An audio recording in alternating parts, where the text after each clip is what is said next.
थे forms of business organization, cooperative society तक हमने पढ़ लिया था। आज हम कंपनी ऑर्गेनाइजेशन पढ़ेंगे। कंपनी ऑर्गेनाइजेशन तो कहता है कि कंपनी क्या होती है, एक ऐसी फॉर्म ऑफ बिजनेस ऑर्गेनाइजेशन होती है जो विलिंगली अपनी इच्छा से एस्टैब्लिश की जाती है प्रॉफिट कमाने के लिए कंपनीज एक्ट के अंतर्गत। इसमें बहुत सारे लोग ज्वाइंटली इन्वेस्ट करते हैं पैसा, इसीलिए हम इसको ज्वाइंट स्टॉक कंपनी बोलते हैं। और जो मतलब कैपिटल होती है उसको डिवाइड कर दिया जाता है शेयर्स में जो ट्रांसफरेबल होते हैं, खरीदे जाते हैं, बेचे जाते हैं। यहाँ पे लायबिलिटी है मेंबर्स की, वो लिमिटेड होती है। और कंपनी स्टेबल है, कंटिन्यू रहती है, पर्सन आए जाए कोई फर्क नहीं पड़ता है।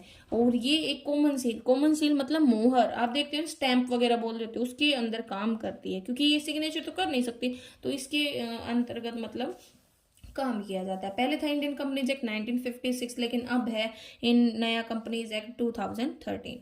तो कहता है कि कंपनी क्या है, एक आर्टिफिशियल पर्सन है जो लोग के द्वारा क्रिएट की जाती है, सेपरेट एंटिटी होती है मेंबर से, और परपेचुअल सक्सेशन मतलब कंटिन्यू चलती रहती है, और कॉमन सील होती है।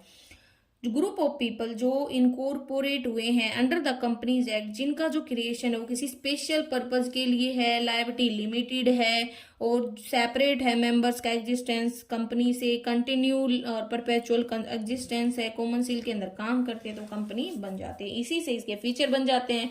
एक तो इनकॉर्पोरेटेड मतलब रजिस्टर्ड एसोसिएशन है, किसी भी कंपनी को बनाने के लिए उसका रजिस्ट्रेशन मैंडेटरी है। कंपनीज एक्ट के अंतर्गत कोई सिंगल इंडिविजुअल एक कंपनी नहीं बना सकता। पब्लिक के लिए तो मिनिमम 7 लोगों की, और एक प्राइवेट कंपनी के लिए मिनिमम 2 लोगों की जरूरत होती है। आर्टिफिशियल लीगल पर्सन है, आर्टिफिशियल मतलब हमारी तरह नहीं है, ह्यूमन बींग की तरह नहीं होती है, कोई सिटीजन नहीं होती है, ठीक है। तो कहता है कि एक कंपनी का आर्टिफिशियल लीगल पर्सन है क्योंकि लॉ के द्वारा क्रिएट होती है। एक कंपनी आर्टिफिशियल है क्योंकि ये सिर्फ लॉ की एक क्रिएशन है, ठीक है।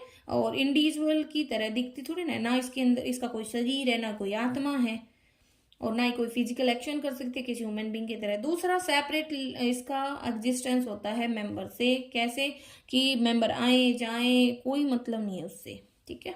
और कोई भी इसके अगेंस्ट में केस करेगा तो कंपनी के ऊपर होगा, ना किसी मेंबर पे। अब बात आती है परपेचुअल सक्सेशन, वही है कि स्टेबल रहती है, कंटिन्यू रहती है, मेंबर की डेथ वगैरह से, आने जाने से, रिटायरमेंट से, बैंकरप्सी कोई फर्क नहीं पड़ता। लिमिटेड लायबिलिटी होती है, जो लायबिलिटी होती है शेयर होल्डर की कंपनी में वो जनरली लिमिटेड होती है उतने शेयर तक जितने उन्होंने परचेज किया, जितने रुपए की उन्होंने गारंटी दी है। कॉमन सील जो कंपनी होती है वो आर्टिफिशियल पर्सन है तो सिग्नेचर तो कर नहीं सकती, तो कहता है कि जो राइट होता है इसमें वो क्या करते हैं, इसके लिए कॉमन सील का यूज करते हैं। कॉमन सील एक स्पेशल सील होती है जिसपे कंपनी का नाम होता है, जो है ना सेक्रेटरी की पोजीशन में होता है। तो ये जरूरी है कॉमन सील रखना along with the signature of at least 2 director, okay. तो इसमें फिर है ट्रांसफरेबिलिटी ऑफ शेयर, जो शेयर होते हैं पब्लिक कंपनी के वो फ्रीली ट्रांसफरेबल है, पब्लिक के तो फ्रीली होते हैं, प्राइवेट के नहीं होते हैं, ठीक है। और ना ही इनके ऊपर कोई लीगल रिस्ट्रिक्शन होता है मतलब परचेज करने पर, बेचने पर। फिर बात आती है separation of ownership and management, जो ओनर होते हैं वो तो शेयर होल्डर हो गया, और इसकी मैनेजमेंट की जाती है बोर्ड ऑफ डायरेक्टर के द्वारा, क्योंकि शेयर होल्डर तो बहुत सारे होते हैं, वो तो रन कर नहीं सकते बिजनेस को। रिस्क बियरिंग, सोल ट्रेड में जितना भी रिस्क होता है वो सारा एक सिंगल इंडिविजुअल की तरह बोन हो रहा था, जबकि भाई अब कंपनी में तो इतने सारे इंडिविजुअल आ गए, इतने सारे मेंबर आ गए, तो सभी में बढ़ जाता है। मेन डॉक्यूमेंट की बात करें तो इसके लिए मेन डॉक्यूमेंट है कंपनी के लिए मेमोरेंडम एंड आर्टिकल, जो एक्टिविटी होती है कंपनी की वो डिटरमाइन होती है मेजर डॉक्यूमेंट्स के द्वारा, और उससे बाहर वो कंपनी काम नहीं कर सकती। तो मेजर डॉक्यूमेंट है इसके मेमोरेंडम एंड आर्टिकल, जिनको हम आगे पढ़ेंगे। अब बात आती है कंपनी ऑर्गेनाइजेशंस का इवेल्युएशन। इवेल्युएशन मतलब इसकी मेरिट्स एंड डिमेरिट्स।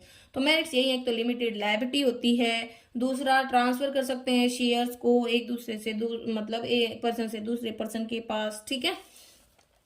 कंटिन्यू रहती है, कोई इफेक्ट नहीं पड़ता मेंबर की डेथ का, आने का, जाने का, बैंकरप्सी का। Scope of growth and expansion, ये हर पॉसिबिलिटी होती है ग्रोथ और एक्सपेंशन की कंपनी की, क्योंकि इसके पास सुफिशिएंट कैपिटल होती है, सुफिशिएंट मैनेजमेंट कैपेबिलिटीज होती है, लिमिटेड लायबिलिटी होती है। इफिशिएंट मैनेजमेंट, जो कंपनी होती है वो यूटिलाइज कर सकती है सर्विसेज ऑफ एक्सपर्ट्स को, क्योंकि जो एबिलिटी है फाइनेंशियल रिसोर्सेज की वो अबेंडेंस में होती है। कंटिन्यूटी ऑफ बिजनेस रहता है। नेक्स्ट है कमियां, लिमिटेशंस ऑफ कंपनी ऑर्गेनाइजेशंस। तो लिमिटेशंस क्या है, एक तो इसको बनाना बहुत ज्यादा मुश्किल है क्योंकि स्टेप्स होती है उनको पूरा करना होता है, इसका रजिस्ट्रेशन मैंडेटरी होता है, तो ये महंगा भी हो जाता है। Lack of secrecy, according to companies act, जो एक पब्लिक कंपनी होती है वो पब्लिश करती है अपने अकाउंट्स को, डिपॉजिट करती है इंपॉर्टेंट डॉक्यूमेंट्स को रजिस्ट्रार के पास। कोई भी, ठीक है, इन डॉक्यूमेंट को देख सकता है एक प्रिस्क्राइब फीस पे करने के बाद, ठीक है। तो यही है, इसमें सीक्रेसी की कमी होती है। मोटिवेशन की भी कमी है क्योंकि कंपनी ऑर्गेनाइजेशन में जो ओनरशिप और मैनेजमेंट वो अलग अलग लोगों के हाथ में होती है। तो जो ओनर होते हैं वो मैनेजमेंट दे देते हैं किनको, बोर्ड ऑफ डायरेक्टर्स को। तो जो डायरेक्टर है वो ही अपॉइंट करते हैं सैलरीड, मतलब सैलरीड क्लास ऑफ पीपल को, ताकि भाई जो भी एक्टिविटीज है कंपनी को एक्चुअल में हो पाए। और ये जो लोग होते हैं खुद से तो काम करते नहीं है, ना इंटरेस्ट लेते ना इंथुजियाज्म लेते, ये कमी है इसमें। नेक्स्ट है एक्सेसिव गवर्नमेंट कंट्रोल, गवर्नमेंट भी बहुत ज्यादा मतलब रूल्स वगैरह बना देती हैं, और अलग अलग प्रकार की इंफॉर्मेशन वगैरह हमें टाइम टू टाइम गवर्नमेंट को देनी पड़ती है, ऑडिट करवाना पड़ता है, अकाउंट्स को पब्लिश करना पड़ता है। डिले भी होता है डिसीजन में, क्योंकि भाई अकेले बिजनेस में तो अकेला आदमी होता है, लेकिन कंपनी में तो बहुत सारे लोग होते हैं, सभी का जो मतलब इंटरेस्ट होता है मैटर करता है। ओलिगार्चिक मैनेजमेंट, ओलिगार्चिक मतलब रेफर करता है इसमें control of management of A company in the hand of few. कैसे फ्यू के कैसे, देखो लीगल पॉइंट ऑफ व्यू से जो कंपनी का ऑर्गेनाइजेशन है वो डेमोक्रेटिक सिस्टम के ऊपर बेस होता है, ठीक है, लेकिन ऐसा झूठ है क्योंकि एक कंपनी एक ऐसी इंस्टीट्यूशन है जो ओलिगार्चिक मैनेजमेंट पर बेस होती है, क्योंकि जिसमें जो शेयर होल्डर वो कलेक्टिवली है ना बोर्ड ऑफ डायरेक्टर को अपॉइंट करते हैं जो ये ऐसा काम करते हैं। क्योंकि ज्यादातर जैसे कुछ ही लोग ज्यादा शेयर का हिस्सा रखते हैं, एक दो लोगों के हाथ में फिर ज्यादा पावर चली जाती है। कन्फ्लिक्ट अमंग इन्वेस्टर, कहता है कि कंपनी जो फॉर्म ऑफ बिजनेस है वहां पे रेगुलर सिचुएशन होती है कन्फ्लिक्ट्स की, इन्वेस्टर्स के इंटरेस्ट क्लैश होने लग जाते हैं, लड़ाइयाँ होने लग जाती हैं, ठीक है। नेक्स्ट आता है कंक्लूजन। तो कंपनी मतलब जो कंपनी एक्ट 2013 के अंतर्गत आती है। पार्टनरशिप, जो पार्टनरशिप एक्ट 1932 ये लॉ के अकॉर्डिंग बनती है, और ये मेंबर जो भी होते हैं पार्टनर्स होते हैं उनके करंट कॉन्ट्रैक्ट से। और रजिस्ट्रेशन जरूरी है, इसका जरूरी नहीं है, इच्छा पर डिपेंड करता है। इसमें पब्लिक कंपनी में मिनिमम 7, मैक्सिमम की कोई लिमिट नहीं है। प्राइवेट में मिनिमम 2 और मैक्सिमम 200, और इसमें पार्टनरशिप में मिनिमम 2 और मैक्सिमम 50।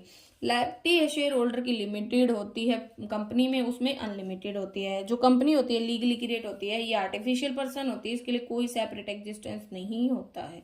अब है टाइप्स ऑफ कंपनी, मेन तो 2 ही है, प्राइवेट एंड पब्लिक। वैसे 1% कंपनी वगैरह भी होती है। तो प्राइवेट कंपनी वो होती है जिसके शेयर्स को बेचा नहीं जा सकता जनरल पब्लिक को, ये आती है सेक्शन 268 के अंतर्गत। ये रिस्ट्रिक्ट करती है राइट ऑफ द मेंबर को कि वो अपने शेयर को ट्रांसफर नहीं कर सकते। मिनिमम 2 और मैक्सिमम 200 मेंबर हो सकते हैं, ठीक है। इसमें कहता है कि जो प्रेजेंट एम्प्लॉय है ना also the member of the company, वो नहीं आएंगे। और जो मतलब दोज पीपल हुआ जो पहले से एम्प्लॉय हैं कंपनी के, एज वेल एज इसके जो मेंबर हैं वो अब इसके एम्प्लॉय नहीं है लेकिन कंटिन्यू मेंबर है, वो नहीं आएंगे। इसके ऊपर बैन है कि ये पब्लिक को इनवाइट नहीं कर सकते अपने शेयर्स को इनवाइट कर, मतलब खरीदने के लिए बैन है कि वो शेयर्स को सब्सक्राइब नहीं करवा सकती, पब्लिक डिपॉजिट नहीं ले सकती। और मिनिमम पेड ऑफ कैपिटल अब आज के टाइम में इसकी कोई है नहीं, ठीक है। तो प्राइवेट कंपनी के लिए कोई मिनिमम पेड ऑफ कैपिटल नहीं है, इसको अपने नाम के साथ प्राइवेट लिमिटेड वर्ड लगाना होगा। अब पब्लिक कंपनी वो ही है जो फ्रीली अपने शेयर्स को पब्लिक को इनवाइट कर सकती है, ये सेक्शन 271 के अंतर्गत आती है, ओके। फिर इसमें बता रखा है कि कोई रिस्ट्रिक्शन नहीं है इसके ऊपर ट्रांसफर करने पर शेयर, नो कोई मैक्सिमम लिमिट नहीं है नंबर ऑफ मेंबर की, ना कोई रिस्ट्रिक्शन है पब्लिक को इनवाइट करने पर, ना रिस्ट्रिक्शन है पब्लिक डिपॉजिट्स को सब्सक्राइब करने पर। और मिनिमम पेड कैपिटल इसकी है 5 लाख, और इसको अपने नाम के साथ लिमिटेड वर्ड लगाना होता है। और याद रखना पब्लिक कंपनी को 3 डायरेक्टर और प्राइवेट को 2 डायरेक्टर अपॉइंट करने जरूरी होते हैं, ओके। नेक्स्ट 1% कंपनी, कोई प्रोविजन नहीं है 1% कंपनी के लिए in the Indian companies act 1956, but कहता है कि बहुत सारे रीजन होते हैं लोकसभा में स्टैब्लिश करने के। तो 1% मतलब जो एक ही पर्सन के द्वारा बनाई जाती है, तो 1% कंपनी रेफर करती है वो कंपनी जिसमें सिर्फ एक ही पर्सन उसका मेंबर होता है। तो making an unorganise sector as organise, कहता है कि कोजिज क्या क्यों बनाई जाती है, तो सोल प्रोप्राइटरशिप बिजनेस वो अनऑर्गेनाइज है, तो उसको ऑर्गेनाइज करने के लिए हम 1% कंपनी बना सकते हैं। Stopping the formation of private company by wrong means, कहता है कि ये पहले से ही क्लियर है, जो फॉर्मेशन है प्राइवेट कंपनी की उसके लिए 2 लोगों की जरूरत होती है, तो कोई सिंगल पर्सन तो बना नहीं सकता, तो इसीलिए हम 1% कंपनी बना देते क्योंकि वो भी तो एक प्राइवेट कंपनी है। फीचर यही है कि ओनली एक पर्सन की जरूरत होती है, स्टेटस इक्वल होता है बिल्कुल प्राइवेट कंपनी के, अपॉइंट करना एक नॉमिनी को। कहता है कि जो 1% होता है उसमें एक ही मेंबर होता है, इसलिए वो other person appointment of nominee, क्योंकि जो 1% कंपनी होती है उसमें एक ही मेंबर होता है, तो वो नॉमिनेट करता है किसी अदर पर्सन को, ताकि जो पर्सन होता है नॉमिनेटिंग ए पर्सन, वो मेंटेन करेगा कंटिन्यूटी कंपनी में। अगर लगा लो भाई जो पर्सन है जिसने कंपनी चलाई थी उसकी डेथ वगैरह हो जाए या उसके साथ कुछ भी मिस हैपनिंग हो जाए, तो उसकी जगह नॉमिनी बिजनेस को रन कर सकता है। ओके, अब बात आती है ज्वाइंट होल्डर इन 1% कंपनी। कहता है कि एक ही पर्सन होता है जो ओनर होता है सभी शेयर्स का कंपनी के, बट अगर 2 पर्सन भाई चाहते हैं ज्वाइंट होल्डर बनना सभी शेयर्स का, तो ये भी किया जा सकता है।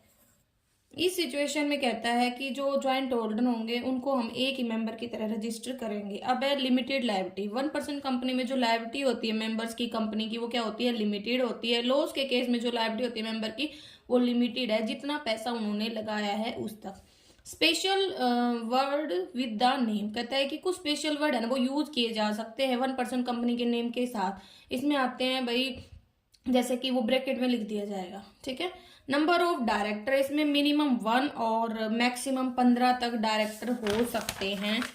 फिर है मीटिंग ऑफ डायरेक्टर्स। तो मीटिंग ऑफ डायरेक्टर में क्या बोल रखा है कि जो 1% कंपनी है उसके लिए ये जरूरी है कि वो मीटिंग बुलाए डायरेक्टर्स की साल में 2 बार।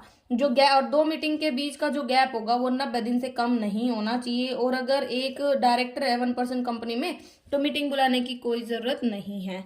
एनुअल जनरल मीटिंग, जो 1% कंपनी होती है उसे एनुअल जनरल मीटिंग बुलाने की जरूरत नहीं होती, वो उससे एग्जाम्प्ट है, लेकिन ये जरूरी है कि वो ऑर्डिनरी और स्पेशल रेजोल्यूशन पास करे।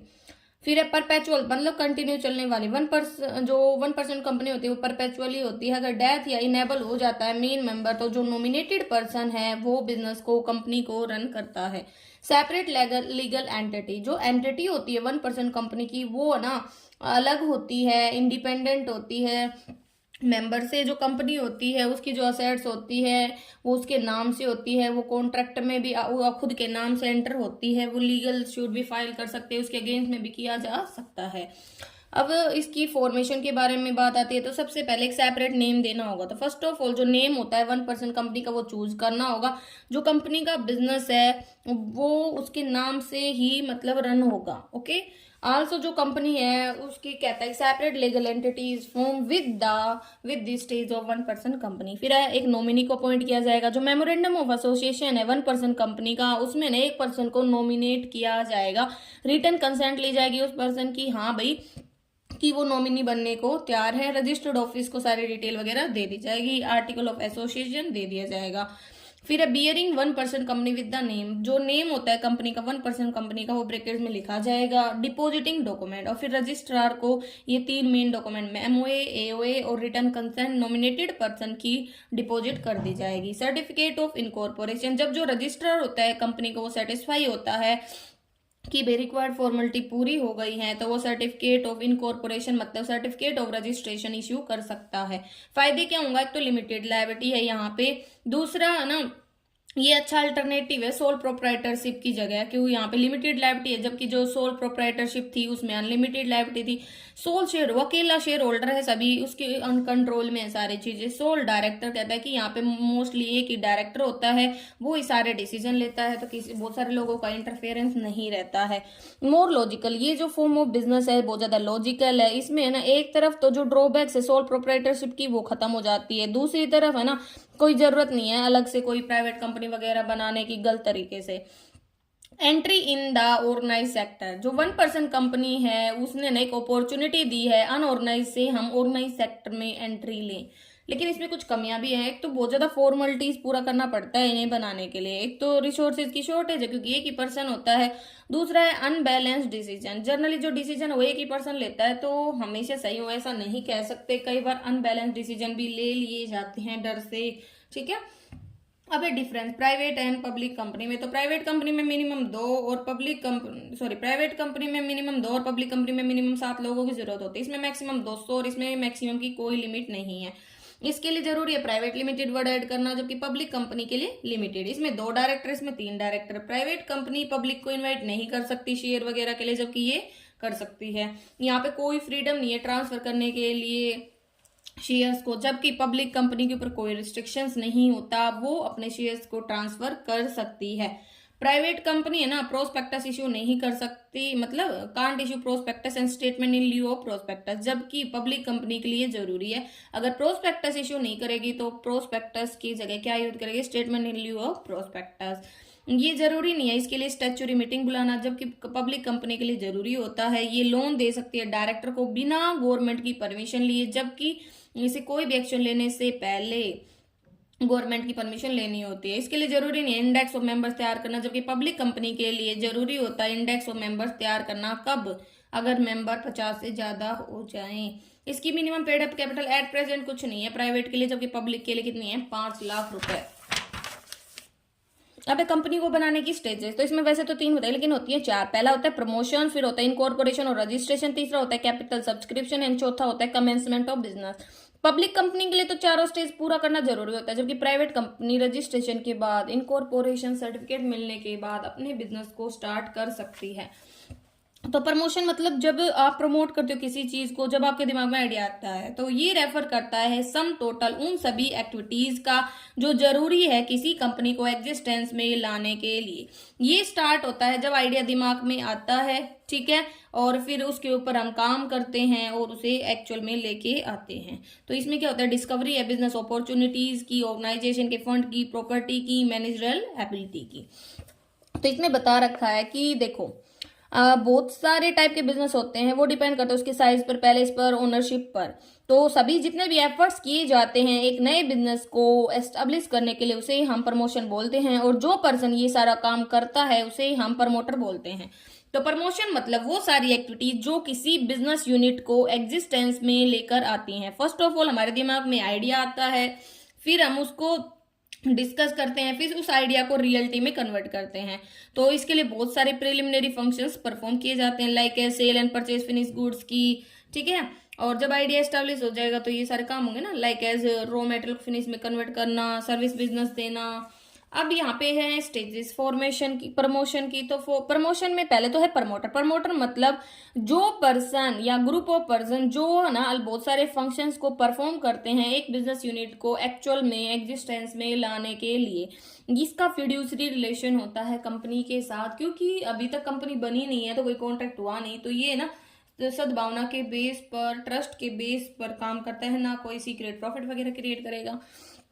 तो क्या है, पहला है discovery of a new idea. सबसे पहले आइडिया आएगा, तो 4 स्टेप बताइए। प्रमोशन ऑफ बिजनेस स्टार्ट होता है डिस्कवरी ऑफ न्यू आइडिया के साथ। जो नया आइडिया है वो माइंड में आता है, अलग अलग प्रोडक्ट डिफिशियंसी वगैरह देख करके, मार्केट को ऑब्जर्व करके, ठीक है। फिर प्रोफेशनल वगैरह इसके ऊपर बात करते हैं। फिर डिटेल्ड इन्वेस्टिगेशन की जाएगी। भाई प्रिलिमिनरी इन्वेस्टिगेशन के बाद एक डिटेल इन्वेस्टिगेशन की जाती है। इस प्रोसेस में जो इन्फॉर्मेशन है वो कलेक्ट की जाती है। भाई प्रोडक्ट की कितनी डिमांड है, रॉ मटेरियल कितना अवेलेबल है, कॉस्ट ऑफ रॉ मटेरियल वगैरह क्या होगी, कंपटीशन कितना होगा इस प्रोडक्ट के रिगार्डिंग। फिर अलग अलग फैक्टर्स को कलेक्ट किया जाएगा जो भी चाहिए हमें, लाइक पैसा वगैरह लगा लो आप, कॉस्ट मतलब जो भी मशीनें वगैरह हैं, ठीक है, रॉ मटेरियल वगैरह हैं। फिर फाइनेंसिंग द प्रोपोजिशन मतलब जो भी आइडिया था उसको एक्चुअल में लेके आना, पैसे वगैरह प्रोवाइड करना, भाई लोन से लेंगे, डिवेंचर से लेंगे, इक्विटी शेयर से लेंगे, कहाँ से लेंगे, वो सब। अब है इनकॉर्पोरेशन और रजिस्ट्रेशन। सेकंड स्टेज है फॉर्मेशन ऑफ कंपनी की, वो है इनकॉर्पोरेशन और रजिस्ट्रेशन। इसमें ना इनिशियल एक्टिविटीज परफॉर्म करने के बाद डॉक्यूमेंट्स को सबमिट किया जाएगा रजिस्ट्रार को, फिर ही ना रजिस्ट्रार हमें सर्टिफिकेट देता है। तो इसके लिए प्रिलिमिनरी एक्टिविटीज में तो बताया रजिस्टर्ड ऑफिस। तो पहले तो हम डिसाइड करेंगे कि कहाँ पे हमारी कंपनी का रजिस्टर्ड ऑफिस लोकेटेड होगा, उसी के अकॉर्डिंग हम रजिस्ट्रार को डॉक्यूमेंट भेजेंगे। फिर नेम डिसाइड करेंगे, कंपनी का वही नाम होना चाहिए जो किसी की कॉपी ना हो, जो कोई इमोरल वर्ड यूज ना किया गया हो। फिर लाइसेंस लेंगे under industrial development and regulation act 1951। कहता है कि balance development of the country को ध्यान में रख के जो गवर्नमेंट है वो पास करती है अब वो एक्ट को, ठीक है। फिर कहता है कि अलग अलग अपॉइंटमेंट करेंगे जो भी जरूरी है, ब्रोकर, बैंकर, लीगल एडवाइजर वगैरह की। फिर हम इंपॉर्टेंट डॉक्यूमेंट को तैयार करेंगे जैसे कि मेमोरेंडम है, आर्टिकल्स हैं। फिर ये एक एप्लीकेशन रजिस्ट्रार को भेज देंगे। फिर जो हम रजिस्ट्रेशन को मतलब भेज रहे हैं एप्लीकेशन, उसके साथ इंपॉर्टेंट डॉक्यूमेंट में है मेमोरेंडम। मेमोरेंडम होता है चार्टर कंपनी का। ये बेसिक ऑब्जेक्टिव डिफाइन करता है कंपनी का, लिमिट बताता है अगर कंपनी इससे बाहर कोई काम करती है तो क्या हो जाते हैं, अल्ट्रा वायरस, ठीक है। और ये याद रखना कि जो मेमोरेंडम है उसके बिना कोई कंपनी इनकॉर्पोरेट नहीं हो सकती। फिर आर्टिकल जो रूल्स को बताता है जो ना ऑब्जेक्टिव को पूरा करने के लिए जरूरी है। एक पब्लिक कंपनी अगर आर्टिकल ऑफ एसोसिएशन को ना जारी कर पाए तो उसकी जगह टेबल ए को जारी कर सकती है। ठीक है, फिर बात आती है यहाँ पे और दूसरा document, information about registered office. जो इन्फॉर्मेशन है कि जहाँ पे हमारा रजिस्टर्ड ऑफिस सिचुएटेड होगा वो भी रजिस्टर्ड ऑफिस को भेजी जाएगी। ये इन्फॉर्मेशन 30 दिन के अंतर्गत दे देनी चाहिए रजिस्ट्रेशन के। लिस्ट ऑफ डायरेक्टर, एक लिस्ट है मतलब उन इंडिविजुअल की जो एग्री हो गए हैं कंपनी का डायरेक्टर बनने के लिए, वो भी भेजी जाएगी, उनका नाम एड्रेस वगैरह। रिटन कंसेंट ली जाएगी डायरेक्टर की, मतलब उनके सिग्नेचर वगैरह। Undertaking regarding qualification shares, qualification कहता है कि रिटन कंसेंट ऑफ डायरेक्टर के साथ साथ अनदर इंपॉर्टेंट इन्फॉर्मेशन है ये इज आल्सो सेंट इन विच, जो प्रोमिस है वो किया जाता है डायरेक्टर के द्वारा कि वो क्वालिफिकेशन शेयर्स है वो लेंगे, पेमेंट करेंगे इन शेयर्स के लिए। ठीक है, क्वालिफिकेशन शेयर्स मतलब रेफर करते हैं वो शेयर जिसमें जो प्रोविजन होते हैं एक्ट के, जो डायरेक्टर है उनके लिए उनको खरीदना जरूरी होता है। Insure to have some stake in the proposed company. Preliminary agreement with managerial personal, कहता है कि अगर जो कंपनी है वो मैनेज की जा रही है डायरेक्टर के द्वारा, managing director, manager, secretary, treasurer, तो एक कॉपी है ना कंटेंट की वो फिल की जाएगी ऑफिस ऑफ द रजिस्ट्रार में। जो प्राइवेट कंपनी है उसके लिए जरूरी नहीं है फाइल करना इस इन्फॉर्मेशन को। स्टैट्यूटरी डिक्लेरेशन, फिर इनकॉर्पोरेशन के टाइम पर एक स्टैट्यूटरी डिक्लेरेशन किया जाएगा रजिस्ट्रार को इंडिकेट करते हुए कि जितनी भी कानूनी जरूरी मतलब चीजें थी वो सारी फॉलो कर ली गई हैं। फिर एक प्रिस्क्राइब्ड फीस पे की जाएगी जो भी मतलब 10 schedule of Indian companies act में डिफाइन की गई है। ठीक है, तो अब इनकॉर्पोरेशन होगा तो उसके क्या इंपैक्ट पड़ेंगे। कंपनी एक इनकॉर्पोरेटेड एंटिटी बन जाएगी। सर्टिफिकेट ऑफ जो इनकॉर्पोरेशन है उसको एज ए प्रूफ कोर्ट वगैरह में प्रेजेंट कर सकते हैं। कंपनी का आर्टिफिशियल पर्सन बन जाती है जिसको हम अलग मानते हैं उसके मेंबर से, और जो कंपनी की आइडेंटिटी है वो परमानेंट हो जाती है। एक प्राइवेट कंपनी भी अपना बिजनेस स्टार्ट कर सकती है, जैसे उसे इनकॉर्पोरेशन सर्टिफिकेट मिलती है। नेक्स्ट स्टेज आती है कैपिटल सब्सक्रिप्शन की। प्राइवेट कंपनी और पब्लिक कंपनी, ठीक है, जिसके पास शेयर कैपिटल नहीं हो तो अपने बिजनेस को स्टार्ट कर सकती है मतलब इनकॉर्पोरेशन के बाद। लेकिन जो कंपनी भाई मतलब पब्लिक पर डिपेंड करती है पैसे के लिए तो वो क्या करेंगी, कैपिटल सब्सक्रिप्शन स्टेज पर डिपेंड रहेंगी तो उसके लिए क्या करेंगी, वो प्रोस्पेक्टस इशू करेंगी जर्नल पब्लिक को, और एक कॉपी है इसकी वो भेजी जाएगी रजिस्ट्रार को। फिर जो भी एप्लीकेशन है शेयर्स की वो रिसीव की जाएगी, और ये देखेंगे कि क्या मिनिमम सब्सक्रिप्शन रिसीव हुआ 120 दिन के अंदर नहीं होता है तो सारे पैसे रिफंड कर दिए जाते हैं। ठीक है, और ये मनी कलेक्ट की जाती है वो क्या होते हैं, जो मेकिंग पेमेंट ऑफ असेट्स, ये इस पैसे का यूज करोगे उन असेट्स के को पे करने के लिए जो पहले परचेज की थी, या प्रिलिमिनरी एक्सपेंसेस को पूरा करने के लिए, अंडरराइटिंग कमीशन को पे करने के लिए, बोरोड फंड को पे करने के लिए, वो सब स्टेप यही है कि सेबी की अप्रूवल लेंगे, प्रोस्पेक्टस की कॉपी फाइल करेंगे, अलग अलग पर्सन को अपॉइंट करेंगे, मिनिमम सब्सक्रिप्शन एप्लीकेशन देंगे स्टॉक एक्सचेंज में एंड अलॉट कर देंगे लास्ट में शेयर। तो 90% सब्सक्रिप्शन मिलना जरूरी होता है। ठीक है, और अगर मतलब प्रोस्पेक्टस इशू नहीं करेगी तो कम से कम 3 दिन पहले वो ना statement in lieu of prospectus issue करेगी। फिर आता है कमेंसमेंट ऑफ बिजनेस। एक प्राइवेट कंपनी कमेंस कर सकते हैं अपने बिजनेस को तुरंत इनकॉर्पोरेशन के बाद, लेकिन पब्लिक कंपनी के लिए सर्टिफिकेट ऑफ कमेंसमेंट मिलना जरूरी होता है। तो जब कंपनी इशू करती है प्रोस्पेक्टस को तो कहता है कि एक कंपनी जिसने भाई इनवाइट किया पब्लिक को तो भैया 120 दिन के अंदर मतलब 4 महीने के अंतर्गत मिनिमम सब्सक्रिप्शन मिलना जरूरी होता है। ओके, फिर है इन केस ऑफ कंपनी अगर वो प्रोस्पेक्टस इशू नहीं करती तो स्टेटमेंट इन ल्यू प्रोस्पेक्टस इशू करेगी, और डायरेक्टर पे करेगा इसके लिए फॉर द शेयर जो भी लिए गए या कॉन्ट्रैक्ट किए गए थे। ठीक है, तो ये हमारा इसमें बता रखा है। अब इसमें हमें डॉक्यूमेंट बताया तो मेमोरेंडम मतलब बेसिक डॉक्यूमेंट है कंपनी का जिसके बिना कंपनी रजिस्टर नहीं हो सकती, और जो मेमोरेंडम होता है वो कंपनी के ऑब्जेक्ट को डिफाइन करता है। ठीक है, ये फाउंडेशन स्टोन होता है किसी भी कंपनी का, जो डॉक्यूमेंट बाउंड्री वॉल की तरह होता है, इसके बाहर अगर कोई काम करोगे तो वो क्या हो जाएगा, अल्ट्रा वायरस। ठीक है, तो इसमें है कंटेंट है तो 6 क्लोज होते हैं मेमोरेंडम ऑफ एसोसिएशन के। नेम क्लोज, सिचुएशन मतलब रजिस्टर्ड ऑफिस क्लोज, ऑब्जेक्ट मतलब किस उद्देश्य के लिए बनी है, liability close, capital close and association और सब्सक्रिप्शन क्लोज। इन सब में तो आप भाई रिजोल्यूशन पास करके बदलाव कर सकते हो, लेकिन एसोसिएशन क्लोज कभी नहीं बदलती। नेम क्लोज में यही बता रखा है कि कंपनी का नाम कभी भी मतलब अनडिजायरेबल नहीं होना चाहिए, लो के द्वारा बना किया गया ऐसा नहीं होना चाहिए, और उसे अपने नाम के साथ लिमिटेड और प्राइवेट लिमिटेड वर्ड यूज करना चाहिए। सिचुएशन क्लोज मतलब कि रजिस्टर्ड ऑफिस कहाँ होगा।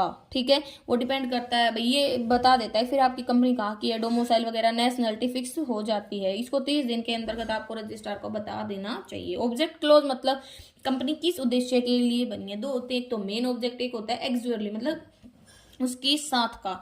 तो इस सिचुएशन में स्टेट करना उन उद्देश्य को जो भाई जरूरी है का मतलब अटेन करने के लिए, ठीक है।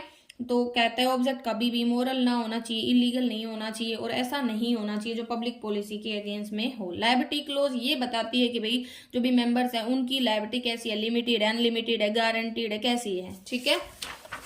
फिर है capital of the close. Capital close यही है कि मैक्सिमम अथोराइज कैपिटल कितनी है कंपनी की जो वो पब्लिक से मतलब राइज कर सकते हैं। और एसोसिएशन एंड सब्सक्रिप्शन क्लोज ये लास्ट क्लोज होता है मेमोरेंडम ऑफ एसोसिएशन का। इसमें ये एक एसोसिएशन ऑफ पर्सन है ना वो साइन करती है मेमोरेंडम को। इस क्लोज में जो पर्सन साइन करते हैं वो एक्सप्रेस करते हैं अपनी इंटेंशन कंपनी को बनाने की, ठीक है। फिर आर्टिकल, आर्टिकल रेफर करता है वो डॉक्यूमेंट कंपनी का जो रूल्स बताता है इंटरनल मैनेजमेंट के लिए, ऑब्जेक्टिव को अचीव करने के लिए। अगर ये ना हो तो टेबल जो है वो हम जारी कर देते हैं। कंटेंट क्या है इसका, यही है कि भाई प्रिलिमिनरी कॉन्ट्रैक्ट को हम कैसे रेटिफाई करेंगे, mode of issue of allotment share क्या होगा, फिक्सेशन ऑफ मिनिमम सब्सक्रिप्शन कैसे करेंगे, शेयर सर्टिफिकेट कैसे इश्यू करेंगे, कॉल ऑफ शेयर्स के रूल्स वगैरह क्या है, ये सब आप पढ़ लेना। अब है मेमोरेंडम आर्टिकल में डिफरेंस, ये तो ऑब्जेक्ट को डिफाइन करता है, ये रूल्स को डिफाइन करता है।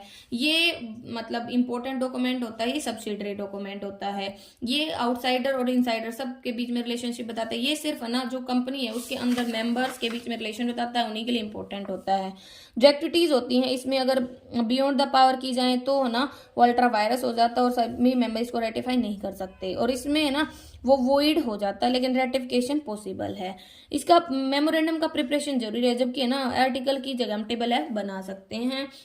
मेमोरेंडम को बदलना इतना आसान नहीं होता है, कोर्ट वगैरह से अप्रूवल लेना पड़ता है, जबकि आर्टिकल्स को बदलना आसान होता है। अब है प्रोस्पेक्टस, ये रेफर करता है वो डॉक्यूमेंट जिसमें सारी रिलेवेंट इंफॉर्मेशन होती है इशू करने के लिए, थ्रो विच जो कंपनी है वो इन्वाइट करती है पब्लिक को अप्लाई करने के लिए शेयर्स के लिए, डिवेंचर्स के लिए। तो प्रोस्पेक्टस थर्ड इंपॉर्टेंट डॉक्यूमेंट होता है, ठीक है। ऑब्जेक्ट क्या है प्रोस्पेक्टस का, यही पब्लिक को इनवाइट करना शेयर एंड डिवेंचर को परचेज करने के लिए, डिटेल्स देना उन कंडीशंस की जिसपे जो इनविटेशन है पब्लिक का वो डिपेंड करेगा। डिक्लेयर करना प्रमोटर को कि जो प्रमोटर है वो भी लाइबल है जो भी इंफॉर्मेशन है प्रोस्पेक्टस में। प्रोस्पेक्टस की जरूरत क्यों है, वैसे तो जरूरी नहीं है कि हर कंपनी प्रोस्पेक्टस इशू करे। एक रिस्ट्रिक्शन इम्पोज कर दिया गया है प्राइवेट कंपनी पर कि वो ना भाई शेयर वगैरह ऑफर नहीं कर सकती पब्लिक को, तो वो प्रोस्पेक्टस भी इशू नहीं करती। लेकिन पब्लिक कंपनी जो शेयर्स के द्वारा लिमिटेड है उसके लिए जरूरी होता है प्रोस्पेक्टस इशू करना या statement in lieu of prospectus issue करना। अगर एक पब्लिक कंपनी जो भाई लिमिटेड है शेयर्स कैपिटल के द्वारा, उसके लिए जरूरी है प्रोस्पेक्टस इशू करना। लेकिन जो प्रमोटर हैं इन कंपनीज के जो कलेक्ट करते हैं कैपिटल पर्सनल सोर्सेज से खुद, मतलब उनके लिए जरूरी नहीं है। अगर पब्लिक को इन्वाइट करेंगे तो जरूरी है। अब है form and content of prospect, इसमें मेन ऑब्जेक्ट होता है कंपनी का, सिग्नेचर होता है सभी के, शेयर कैपिटल वगैरह, कौन कौन मैनेजर पर्सन है, डायरेक्टर कौन, एमडी कौन है, वो सब आता है। मिनिमम सब्सक्रिप्शन कितना है और सब्सक्रिप्शन लिस्ट कब खुलेगी, वो सारी डिटेल होती हैं। एप्लीकेशन अलॉटमेंट मनी कहता है कि प्रोस्पेक्टस इशू के मतलब लास्ट 2 सालों में हो जानी चाहिए। फिर है शेयर और डिबेंचर जो भी इशू किए गए, consideration other than cash, share premium, इन सब की मतलब सारे डिटेल वगैरह इसमें होती है। अब बात आती है statement in lieu of prospectus. Statement in lieu of prospectus एक डॉक्यूमेंट होता है जो प्रोस्पेक्टस की जगह पे तैयार किया जाता है, रजिस्ट्रार को प्रेजेंट किया जाता है। जिसके पास शेयर कैपिटल होती है लेकिन जिसने प्रोस्पेक्टस इशू नहीं किया होता उसे ये इशू करना होता है 3 दिन के अंतर्गत, ठीक है, अलॉटमेंट ऑफ शेयर्स के। ये कंडीशंस इसने बता रखे हैं कि जब एक कंपनी है जिसके पास शेयर कैपिटल हो लेकिन प्रोस्पेक्टस इशू ना किया हो तो कर सकती है। जब एक प्राइवेट कंपनी है पब्लिक में कन्वर्ट होती है, अगर जो होल कैपिटल है कंपनी की वो ऑटोमेटिकली मिल जाती है। तो ये सब इसमें बताया है। ये कंटेंट अब है choice and form of business organization, तो डिपेंड करती है कैपिटल रिक्वायरमेंट, लायबिलिटी, फॉर्मेशन की facilities, continuity and stability, tax की लायबिलिटी, मैनेजरियल नीड्स वगैरह के ऊपर। तो देखो छोटे बिजनेस के लिए तो सोल प्रोप्राइटरशिप, मिडिल लेवल के लिए पार्टनरशिप एंड लार्ज लेवल के लिए कंपनी अच्छी है। यहाँ पे कंपैरिजन कर रखा है सारी फॉर्म्स के अंदर, तो आप इनको पढ़ सकते हैं, स्क्रीनशॉट ले सकते हैं। Okay, thank you.